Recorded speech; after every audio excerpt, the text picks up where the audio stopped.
Hello बच्चों, my name is Asutosh and today we are talking about class 11th mathematics chapter 5 complex number exercise 5.1 and the first part of this exercise is in the description below. Okay, then please meet that link, check out that link and watch the full video till question number 8, 9, 10 and today we started from question number 11. Okay, don't waste the time, take the question number 11.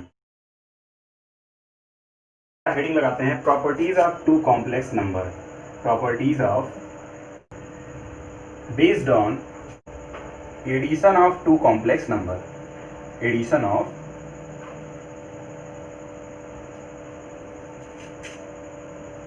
To complex numbers. Okay, फिर बात करते हैं properties में. मैंने बताया था आपको कि कुछ प्रॉपर्टीज ऐसी हैं जो हम आगे के क्वेश्चंस देखेंगे, देन हम उसको चेकआउट करेंगे. मींस आगे आगे हम चलते रहेंगे, एक एक क्वेश्चंस हम उसको सॉल्व करते रहेंगे और जैसे जैसे जो प्रॉपर्टीज आएंगी, जो उसमें रूल लगेंगे, जो भी लॉज लगेंगे उसमें, देन हम उसको आपको बताएंगे. ठीक है, मैंने बताया था क्वेश्चन वाइज क्वेश्चन में आपको बताऊंगा. तो सबसे पहले बेटा हम बात करते हैं इसमें closures law, commutative law, associative law.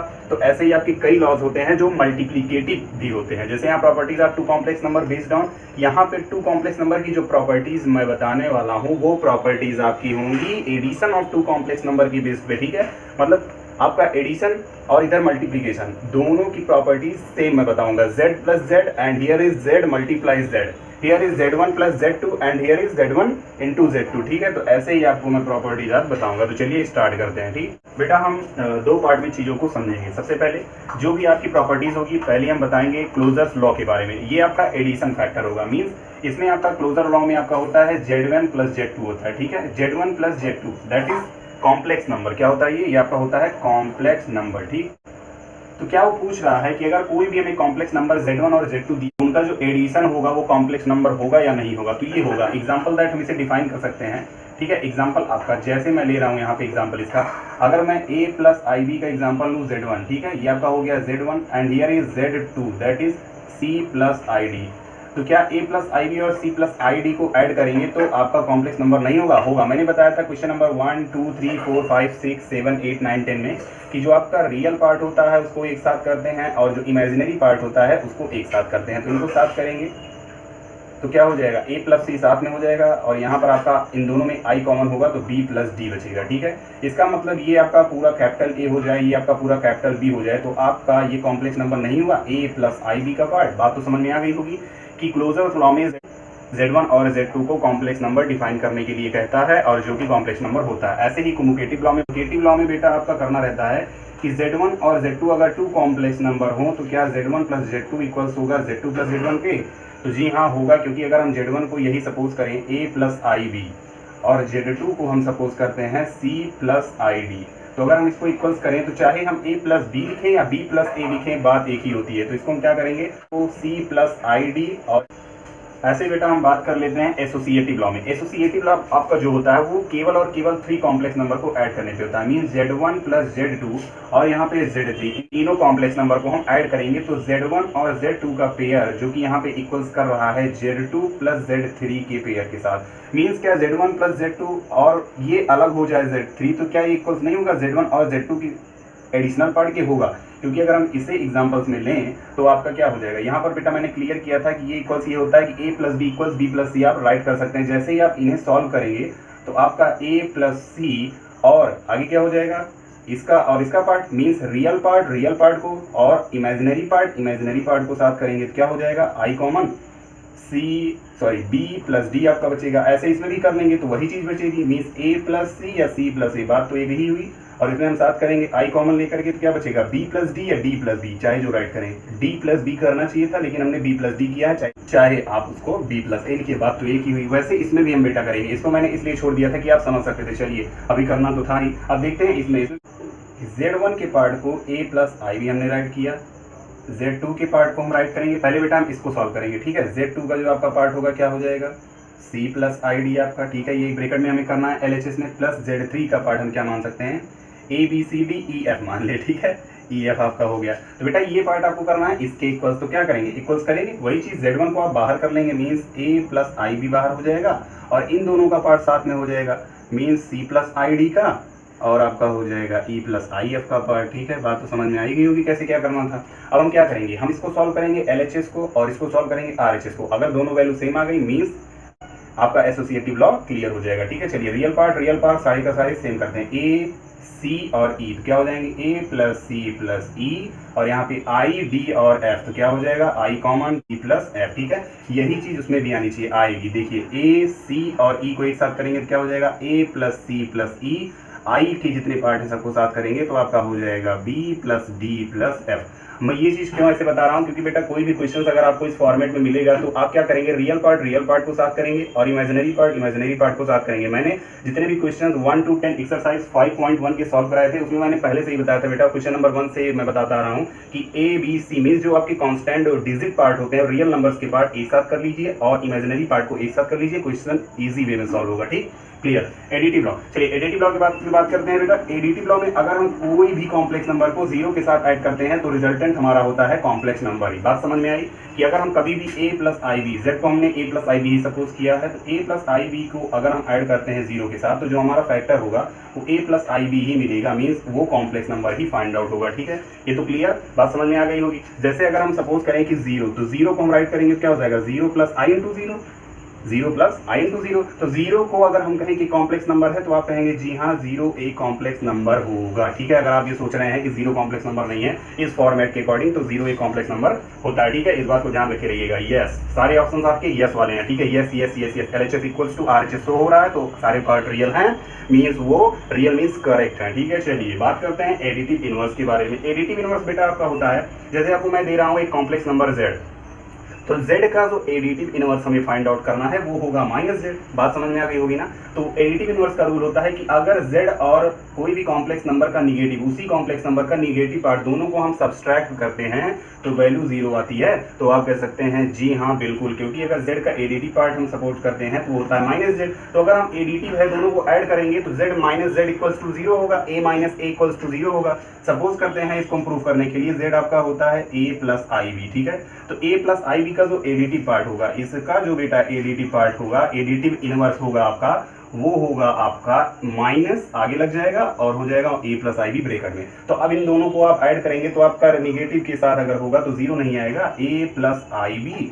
और minus plus minus minus plus minus, तो क्या हो गया a से a कैंसिल, ib से ib, रिजल्टेंट फैक्टर आपका 0 आया। इसका मतलब यस, ये आपका भी इनवर्स एडिटिव इनवर्स जो रूल है ये भी आपका करेक्ट है। इन सारे चीज़ों को आप कहीं पे राइट कर सकते हैं, प्लीज़ नोट इन सारे पार्ट को बेटा आप जल्दी से नोट कर लेंगे। देन हम क्या करेंगे, अब आपके क्वेश्चंस की ओर चलेंगे। ठीक है, क्वेश्चन नंबर वो आपका 11 था, 11 में हमें देखना था क्या क्या चीज़ें आई हैं।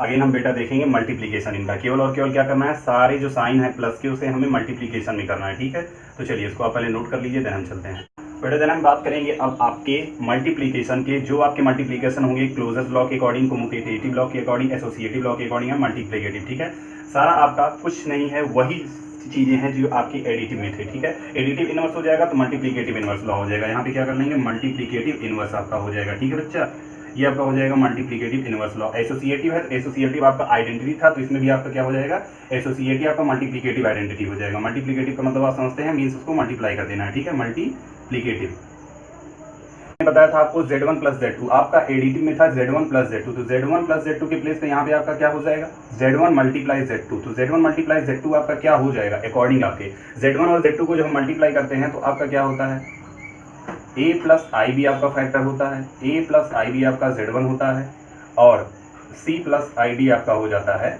Z2। सब समझ में आ रहा है, Z1 है a प्लस आई बी और Z2 है आपका c प्लस आई डी। इसको मल्टीप्लाई करेंगे तो क्या हो जाएगा, बारी बारी से एक एक में करेंगे, a का पहले c से देन a का इससे। ठीक है, तो ac plus I A D और प्लस इसका अब इससे करेंगे बारी बारी से। ठीक है, इसका फिर इससे, अगेन इसका, बारी बारी से एक एक उठाइए, दोनों में करिए, तो क्या हो जाएगा आपका आई बी सी और प्लस यहाँ पे आई स्क्वायर आपका हो जाएगा बी डी। ठीक है, रिजल्ट हमारा क्या होगा, ए सी और यहाँ पे बेटा आई दोनों में कॉमन है, आई को कॉमन कर लेंगे। ठीक है, तो बचेगा 1, तो -1 मल्टीप्लाई बी डी क्या हो जाएगा आपका, यहाँ पे टोटल आपका मिला के बेटा हो जाएगा A C minus B D in one bracket and again is I is common and A D plus B C in one bracket. This is the result. ठीक है, ये आपका टोटल रिजल्ट आया। तो ये बताइए क्या Z1 और Z2 को मल्टीप्लाई करने पे जो फॉर्मेट हमें मिला है क्या वो आपका Z3 के इक्वल्स नहीं होगा, मीन्स किसी कॉम्प्लेक्स नंबर Z3 के इक्वल्स नहीं होगा, तो आप कहेंगे यस होगा। मीन्स ये होगा। तो अगर Z1 और Z2 टू कॉम्प्लेक्स नंबर को हम मल्टीप्लाई करते हैं तो मल्टीप्लिकेटिव लॉ के अकॉर्डिंग जो हमें रिजल्ट मिलेगा वो आपका होगा कॉम्प्लेक्स नंबर। ऐसे ही आप प्रूव कर सकते हैं कम्युटेटिव लॉ में। कम्युटेटिव में आपका क्या होता था, Z1 plus Z2 equals to Z2 plus यहाँ पे Z1, तो क्या हो जाएगा यहाँ पे Z1 मल्टीप्लाई Z2 आपका इक्वल्स हो जाएगा Z2 मल्टीप्लाई Z1 की बात तो आपकी समझ में आ रही होगी। इसका मतलब Z1 और Z2 को आप मल्टीप्लाई करेंगे तो जो रिजल्ट आपका ये आया है यही तो रिजल्ट होगा Z1 और Z2 का, जो कि यहाँ पे मैंने भी डिफाइन किया। तो ये रिजल्ट आपका Z2 और Z1 को मल्टीप्लाई करने पे भी आएगा। इसका मतलब हम यहाँ पे कह सकते हैं यस। इसको आप सॉल्व कर लीजिएगा बेटा, ठीक है। जैसे हमने सॉल्व किया ऐसे आप सॉल्व करेंगे तो दोनों तरफ आपके LHS RHS सेम आएंगे। ये भी आपका हो जाएगा। एसोसिएटिव लॉ जो इसमें होता है एसोसिएटिव में, उसमें आपने किया था Z1 प्लस Z2 को एक ब्रैकेट में, मीन्स यहाँ पे कर लेंगे Z1 और Z2 को एक ब्रैकेट में और आपका प्लस करके था Z3, प्लस करके आपका था Z3, यहाँ पे कुछ इस तरीके से था। तो हम कहें अगर आप यहाँ पे कि Z3 को आप अकेले कर लें और मल्टीप्लाई कर लें Z1 को अलग करके Z2 और Z3 को मल्टीप्लाई आप कर लें तो क्या इसका जो फैक्टर मिलेगा वो सेम नहीं होगा LHS RHS का, तो ये भी आपका सेम ही होगा, ठीक है। इसका मतलब LHS RHS आपके सेम होंगे तो ये भी आपका यस, ठीक है। ऐसे ही आप करेंगे मल्टीप्लिकेटिव इनवर्स में। सबसे पहली चीज एडिटिव आइडेंटिटी आपकी थी, इसके पहले आपकी एडिटिव आइडेंटिटी थी डेंसिटी, ठीक है। तो मल्टीप्लिकेटिव आइडेंटिटी हम मल्टीप्लाई करते हैं 0 से तो आपकी वैल्यू 0 होगी, तो आप कहेंगे कॉम्प्लेक्स नंबर नहीं है। मैंने अभी वेरीफाई करवाया था कि Z को कभी भी अगर हम 0 से मल्टीप्लाई करेंगे, 0 से ऐड करेंगे तो हमें 0 मिले या Z मिले, होता तो है दोनों कॉम्प्लेक्स ही, ठीक है। इसका मतलब 0 मैंने प्रूव करवाया था एडिटिव आइडेंटिटी में कि ये होता है आपका कॉम्प्लेक्स नंबर। इसका मतलब ये भी आपका हो जाएगा complex number. So it is also verified that 0 multiplied by 0 and equals to 0 is a complex number. चलिए इसकी भी बात हो गई। अब हम बात करेंगे मल्टीप्लिकेटिव इनवर्स के बारे में। ये आपका मेन टॉपिक था और इस पे ही आपकी क्वेश्चन है, ये आपका नोट पॉइंट है, ठीक है। ये सारे आपके टॉपिक पे क्वेश्चन हो ना हो लेकिन इसी टॉपिक पे आपका मेन क्वेश्चन है मल्टीप्लिकेटिव इनवर्स लॉ पे। तो मल्टीप्लिकेटिव इनवर्स लॉ क्या होगा आपका कि अगर आपको Z का मल्टीप्लिकेटिव इनवर्स फाइंड आउट करना हो तो बेटा इसका आपका मल्टीप्लिकेटिव होगा 1/Z। Very easy, very simple form है 1/Z, जिसे आपकी NCERT बुक में राइट किया गया है Z टू दी पावर -1 के फॉर्मेट में, ठीक है। Z टू दी पावर -1 आपका इक्वल्स किसके होता है, Z to the power -1 equals होता है bar Z upon modulus Z के, ठीक है। इसके अकॉर्डिंग हम क्या करेंगे, हो सकता है कि ये फॉर्मूला हम ना यूज करें, आपको हम रैशनलाइज करके भी ये हम क्वेश्चन बता सकते हैं। फॉर्मूले का विदाउट यूज किए हुए हम रैशनलाइज करके उस क्वेश्चन को सॉल्व करेंगे और 2 से 3 लाइन में आपका आंसर आएगा, ठीक है। बिकॉज ये जो आपका फॉर्मेट है मल्टीप्लिकेटिव इनवर्स लॉ का, इस एग्जाम्पल को अगर हम फॉलो कर लेते हैं कि 2-3 क्वेश्चन में तो आपके क्वेश्चन थोड़ा ज़्यादा लेंदी हो जाते हैं। बट अगर हम रैशनलाइज करके इसको हम फाइंड आउट करें तो आपके क्वेश्चन शॉर्ट फॉर्म में इजी वे में उसका आंसर आ सकता है। तो चलिए इसको आप राइट डाउन कर लीजिए। देन हम टिक करते हैं क्वेश्चन नंबर 11 जो आपका बैक टॉपिक था। बेटा क्वेश्चन नंबर 11 में आपका कह रहा है find the multiplicative inverse of each of the following numbers given in the exercise 11 to 13। Question number 11 से लेकर के 13 तक आपको मल्टीप्लिकेटिव इनवर्स आपको डिफाइन करना है, फाइंड आउट करना है, वेरीफाइड करना है, जो भी आप समझ लीजिए, ठीक है। पहला क्वेश्चन आपके बेटा है 4 - 3i, जो कि आपका पहला क्वेश्चन है क्वेश्चन नंबर 11 में, ठीक है। 4 - 3i का आपको क्या करना है, मल्टीप्लिकेटिव इनवर्स डिफाइन करना। मैंने कहा था कि 4 - 3 को सबसे पहले आप क्या करेंगे, कोई भी फैक्टर आपको दिया रहेगा मल्टीप्लिकेटिव इनवर्स में, एडिटिव इनवर्स में, तो आपको क्या करना है, सबसे पहले उसको z सपोज करना है, any complex number that is concluded to real number and the imaginary number. तो here is 4 - 3i equals to z, हमने सपोज कर लिया है। अब हम क्या करेंगे, z - 3i यहाँ पे दिया गया, सबसे पहले हम क्या डिफाइन करते हैं कि अगर z दिया गया हो तो z इनवर्स, तो z इनवर्स के लिए पहली चीज हमें ये डिफाइन करनी है और देन हमें ये डिफाइन करनी है। ये दो चीजें हमें डिफाइन करनी पड़ेगी तब जाके हमें इसका मल्टीप्लिकेटिव इनवर्स डिफाइन करना होगा। तो हम इसके लिए पहले हम क्या करेंगे, वार z, इसको क्या बोलते हैं, इसको बेटा क्या बोलते हैं, वार z बोलते हैं। ये वार z का मतलब होता है जो भी साइन आपका यहाँ पे पॉजिटिव होगा वो निगेटिव हो जाएगा, जो निगेटिव होगा वो आपका पॉजिटिव हो जाएगा, ठीक है। यहाँ पे साइन चेंज हो जाते हैं जब ये आता है, ठीक है। मैंने बताया था कभी भी आपको a + b ऐसे दिया हो तो इसका अगर बार यहाँ पे हो जाए इस तरीके से तो आपका ये क्या हो जाता है, a - b, ठीक है। वैल्यू समझ में आ गई होगी। तो ये आपका हो गया वार z। Here is modulus z, इसे क्या बोलते हैं, मॉडुलस z। मॉडुलस z की जो वैल्यू होती है वो बेटा होती है रियल पार्ट का स्क्वायर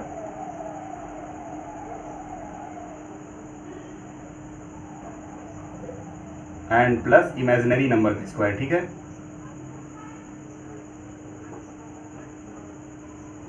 तो यहाँ पे बेटा हमें वैल्यू क्या मिल जाएगी मॉडुलस z की, हियर इज 4 का स्क्वायर एंड +3 का स्क्वायर। तो टोटल हमें क्या मिलेगा, 4 का स्क्वायर 16 + 3 का स्क्वायर 9, हियर इज 25 और 25 का स्क्वायर रूट क्या होता है बेटा 5 होता है, ठीक है। मॉडुलस z की वैल्यू 5 आ गई, तो यहाँ पे z इनवर्स की वैल्यू हमारी क्या आ जाएगी, that is 4 plus 3i and upon इसकी वैल्यू क्या है आपकी 5। इसको हम अलग अलग करेंगे बेटा आपका क्या हो जाएगा, z inverse is equals to 4/5 plus 3/5i। आप सोच रहे होंगे ये आपका आंसर हो गया, जी हाँ आपका आंसर हो गया, बस ये आपकी थी फर्स्ट मेथड। क्या थी, ये आपकी फर्स्ट मेथड थी। अभी मैं सेकंड मेथड बताऊंगा, ये आपकी क्या है, ये आपकी है फर्स्ट मेथड, ठीक है। अब हम चलते हैं सेकंड मेथड पे। सेकंड मेथड को कैसे डिफाइन करेंगे, मैंने बताया था बेटा रेशनलाइज करके डिफाइन करेंगे। रेशनलाइज करके कैसे, z हमें वही चीज जो उसमें करनी है वही इसमें भी करनी है। सपोज पहले करेंगे z को, जो आपका क्वेश्चन दिया रहेगा यहाँ पे है 4 - 3i। अब हम क्या करेंगे, इसी 4 - 3i का मल्टीप्लिकेटिव इनवर्स डिफाइन करने के लिए इसको हम करते हैं अपोजिट फॉर्म में। मैंने बताया था सबसे पहले z का मल्टीप्लिकेटिव इनवर्स होता है z equals to 1/z। Here is the formula, ठीक है, that is the formula of multiplicative inverse, ठीक है। मैंने बताया था ये आपका मल्टीप्लिकेटिव इनवर्स का एक फॉर्मूला होता है z इक्वल्स टू 1/z। चाहे आप z इनवर्स राइट करिए, चाहे आप 1/z राइट करिए, बिकॉज z अगर ऊपर जाता है तो इसकी डायमेंशन, इसकी पावर नेगेटिव हो जाती है, ऊपर जाने पर z -1 हो जाता है उसकी पावर में। तो अब हम करेंगे क्या, अब हम इसको करेंगे 1/z मीन्स 1/4 - 3i, ठीक है। ध्यान से देखते रहिएगा, 1/4 - 3i। कभी भी इस फॉर्मेट में कोई भी कॉम्प्लेक्स नंबर आपको दिखेगा तो आप क्या करेंगे, बॉर z मीन्स 4 + 3i से आप करेंगे रेशनलाइज। उसे रेशनलाइज करना तो आता ही होगा। अगर 1/a - b है तो आप क्या करते हैं, a + b से ऊपर नीचे आप मल्टीप्लाई करते हैं, वही मैंने किया है, कुछ यहाँ पे नई चीज नहीं हुई है, ठीक है। तो क्या होगा यहाँ पर, इसका मल्टीप्लाई से 4 + 3i आएगा। ये बेटा केवल एक इजी फॉर्मेट है, ये आपका एग्जाम में काम आएगा।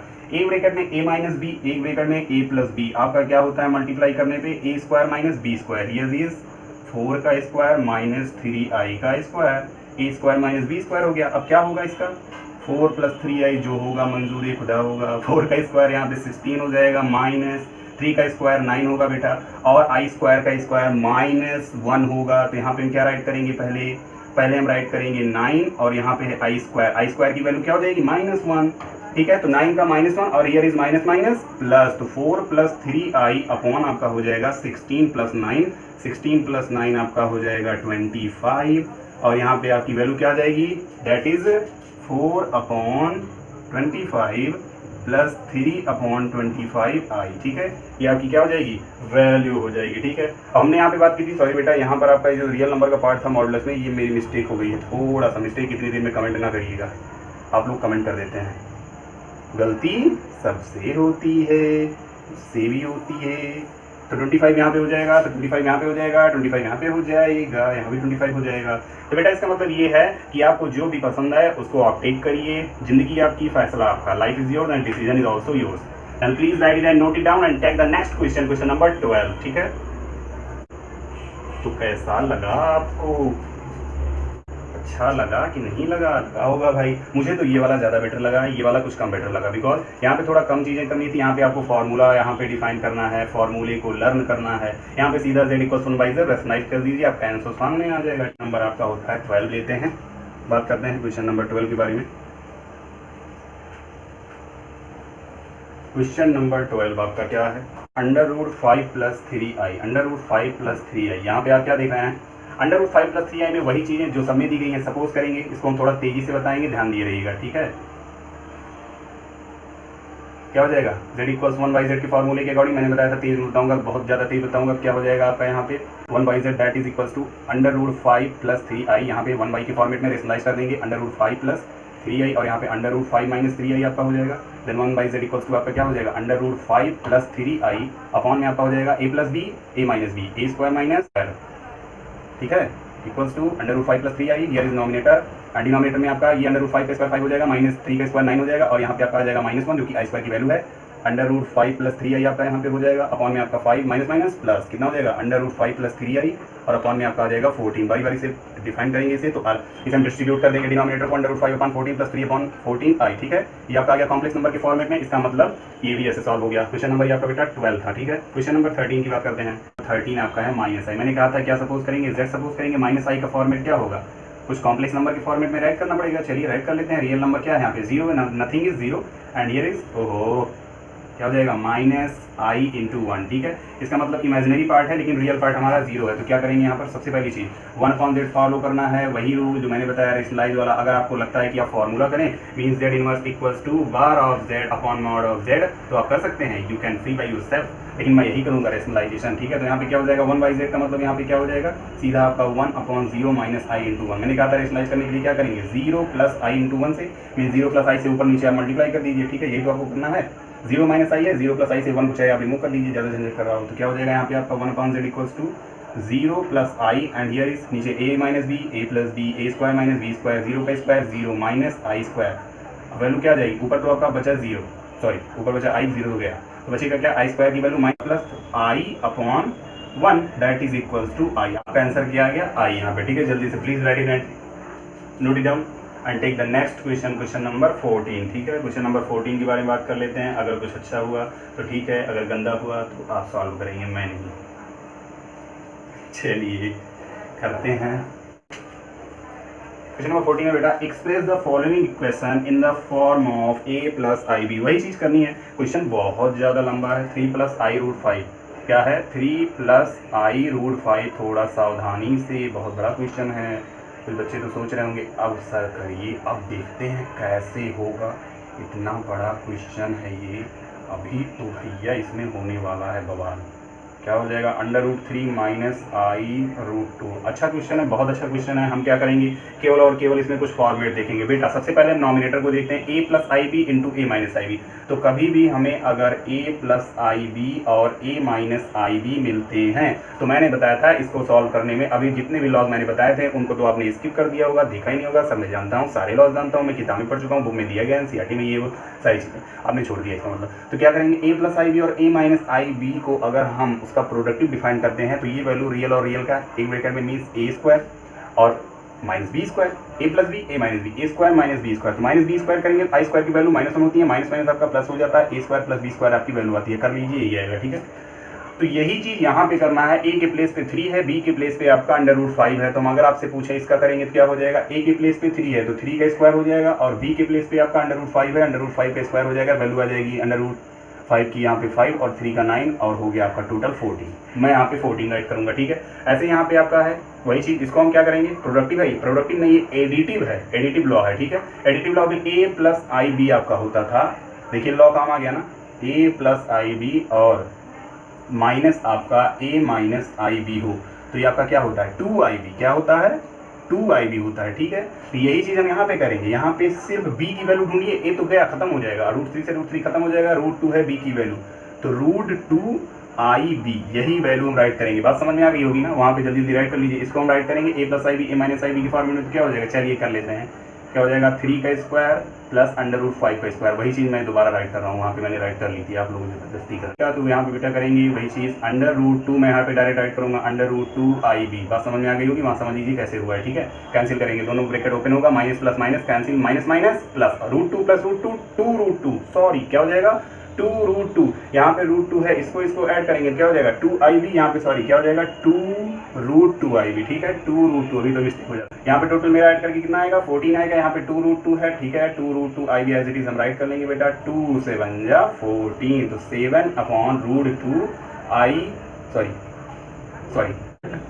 यहाँ पे क्या हो जाएगा आपका, यहाँ पे आई आपकी वैल्यू आ गई। अब हम यही देख रहे हैं बेटा कि आपका डिनोमिनेटर अंडर रूट में है तो ये कुछ जज नहीं कर पाएगा, ठीक है। कभी भी आपके कॉम्प्लेक्स नंबर में अगर डिनोमिनेटर आपका रूट में है तो आप रेशनलाइज कर दीजिएगा, ठीक है। ये आंसर आपका नहीं माना जाता है, तो इसको रेशनलाइज करेंगे किससे, इसके माइनस फैक्टर से। इसका मतलब यहाँ पे क्या लिखा गया है 0 प्लस ऐसे, ये तो है आपको कॉम्प्लेक्स नंबर ही तो चाहिए आपको रेशनलाइज करने के लिए a प्लस आई बी के फॉर्मेट में। तो यहाँ पे a प्लस आई बी का फॉर्मेट है नहीं है, तो इसका मतलब लाना पड़ेगा, ये हो गया। तो करेंगे किससे 0 माइनस 2i से, समझ में आई बात ना, कि 0 प्लस 2i है तो 0 माइनस 2i से ही रेशनलाइज करते हैं, a प्लस b है तो a माइनस b से ही रेशनलाइज करते हैं, ये रूल है।